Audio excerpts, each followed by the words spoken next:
The spotlight has been shining so brightly on you for the past few months. I've just been wondering how you've been processing behind the scenes, how you've been feeling about everything happening, all the success. It's just really just I want to look at it like it's just a continuum of who I am, really. I've always stayed to myself. I've always been in my own bubble, whether it's with the fam or whether it's training. How I process it all is just I continue to do what I was doing 10 years ago, and that's like be better in myself, better in the craft, and not look at it as bright lights, you know? And it may sound cliche, but it always worked for me, even when I was younger, you know, playing sports or being in the forefront of presentations and stuff like that. It was like, I gotta look at myself in the mirror rather than looking at it as a crowd or, you know, fame and attention. So now, early days of your career, you know, Section 80 days, even early mixtapes, and you perfecting your craft as an MC. Did you ever think we'd be at the Super Bowl with this? I wasn't thinking about no Super Bowl. You never thought about the Super Bowl I with wasn't this? thinking about no Super Bowl for sure. We was thinking about the best verse and how we gonna split this $5 at Church's Chicken or something like that. It wasn't no Super Bowl. Going to the studio and getting a meal. But I think, well, what I know is the passion I have now is still the passion I had then. And I think that carried on to the Super Bowl. So it was all about being present.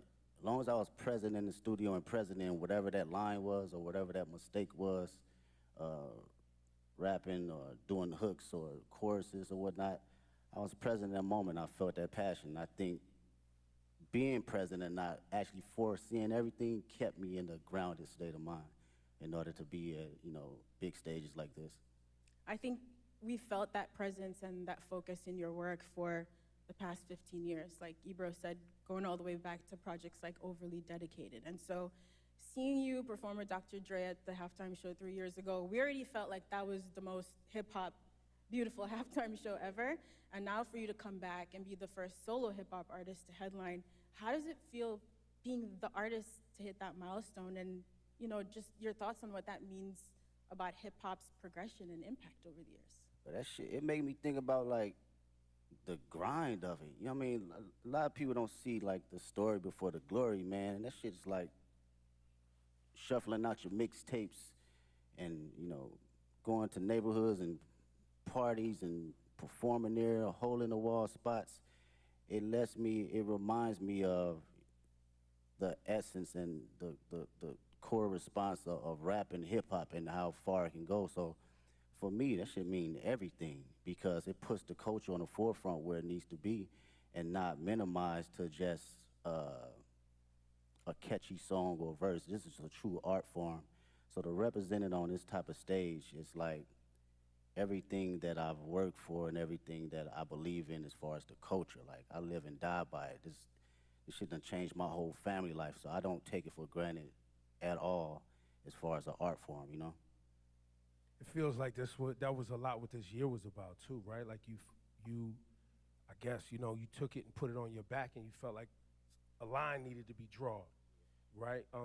Was that, you know, was that your intent when you rolled out this year? Was like, yo, I'm drawing a line. Like, this is what it is. My intent was to always keep, I think from day one was to always keep the nature of it as a sport. You know, I don't care how motherfuckers look at it as far as like, as a collaborative effort, you know, that's cool too, but I love when artists grit their teeth. Like, I still watch battle raps. I still watch Smack URL from Murder Mook to Lux to Tay-Rock, you know, my bro Daylight. This has always been the core definition of who I am, and it's been that way since day one. So I don't think it was a thing for this year. It was always just a continuum. And what I will say about this year, it was more from a space where I think a lot of people was putting rap to the back, and you didn't see that. You didn't see that grit. You didn't see that bite anymore. So I always took that in consideration in going into any type of my music. That's interesting. So I hope this makes sense, right? You know, we've been following your journey for about 15 years, and you have been so consistent in the messaging and the focus, like you said. And you've always moved with integrity. So in a lot of ways, I feel like we thought we knew exactly who you were as an artist in a positive way.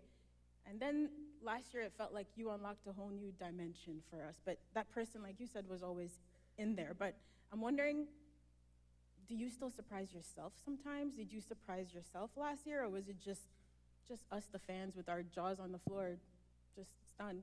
That's a good question. Surprise myself? Nah, I don't think I surprised myself because this, for me and for my partners that's been around me since 2005, 2006, like my brothers, they know my personality, they know my capabilities, even when it wasn't presented to the public at first, right? So this is just like a revolving door of what I've been doing in Carson Studios, at the Homie Garage, or my brothers at TDE, or just anybody around the city of Compton in LA. It's just magnified to the level where I've progressed it and did enough hours to know, okay, I know where to place it now. I know how to make it connect with people. It feels like each album, too, getting to this point was like, it was an album for the culture, and it was an album for the critics. You know what I mean? And then it was for the critics, yeah. And then GNX comes along, and it's like, nah. This album for anybody, everybody, and anybody who want it at any time. And you brought that energy, and the energy you brought on GNX was an energy that I don't think was really happening in hip hop. Like, it's a Public Enemy level energy. It's a Ice Cube, America's Most Wanted energy. For sure. Like, it's a classic, timeless energy. Talk about your headspace between Mr. Morale and this GNX. Yeah, no, that's great. Go back even further, man. Speaking on that energy, like it's my cousins was like DJ Quick, and Dre, these folks that my people was playing. So I always had that DNA, and you heard that DNA a little bit on Good Kid, Mad City, but I wanted to tell my story first, right? And fast forward to GNX, I felt it was just a perfect time because not only the energy was lost, but it was an energy that was bubbling inside of me as well. I wanted to go back to the forefront of just the bite and just the grit of rap, just all raps and hard-ass beats. And that's like the basics for me. I thought about, damn, what I used to like when I was a kid. Hard raps, good beats, that's smacking, right? And it was a great transition from Mr. Morale because that was my most intimate. I wanted to go inside of my own psyche and my own personal withdrawals and see how it connects with the public and who can relate. So during this time around, I think it was necessary of coming out of that cocoon and feeling like, okay, I arrived now. I can spread my wings and show every state of who I am as far as Kendrick Lamar. And you really did spread your wings. I mean, you just came off a huge Grammy wins. You walked away with 5 awards, and you won Not Like Us won for Song and Record of the Year, which in itself is remarkable.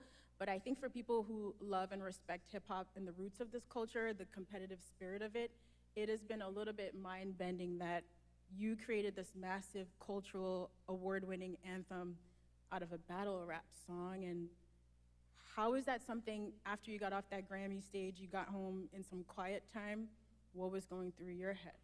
I was just thinking about the culture, really. It's always that for me first. I'm not even bullshitting with you. It's like, when people talk about rap, man, the conversations I hear, they think it's just rap and it's not an actual art form. So when you put records like that at the forefront, it reminds people that this is more than just something that came 50 years ago. They forget that it's even been here 50 years, right? And like kind of like belittle it. So I love to see that it gets that type of recognition for just straight raps, from awards to the billboards, all that, because this is truly just as big as an art form and a genre as any other genre. So that's what I think about, and I feel accomplished being able to do that. Whether somebody else come behind me and do it again and quadruple it, I love to see it. If that was my purpose to do that, then that's exactly what it was for that particular moment.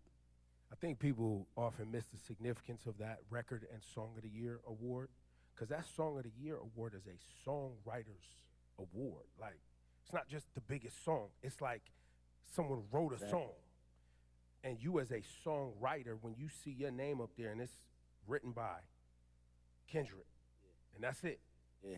That's powerful, and I think to what you're saying, I think there's a lot of people who have become fans of hip hop, and they, you know, you like the songs you hear and know, but you're not actually tapped into the work that it takes for you to generate the output, the art. Exactly, man. As a writer, you know, and that's what I can appreciate the most, and knowing how much time I dedicated over the years in just trial and error, writing the most terrible shit to some of the greatest shit. You know, we all do it, from writer's block to figuring out how to find inspiration from the most non-popular aspects around me. So it's like, knowing that trial and knowing what I put in as far as my thinking process and what it takes to get there, I do not look at it as a small, like, endeavor because it's a hit record. No, it's actually some writing in that shit.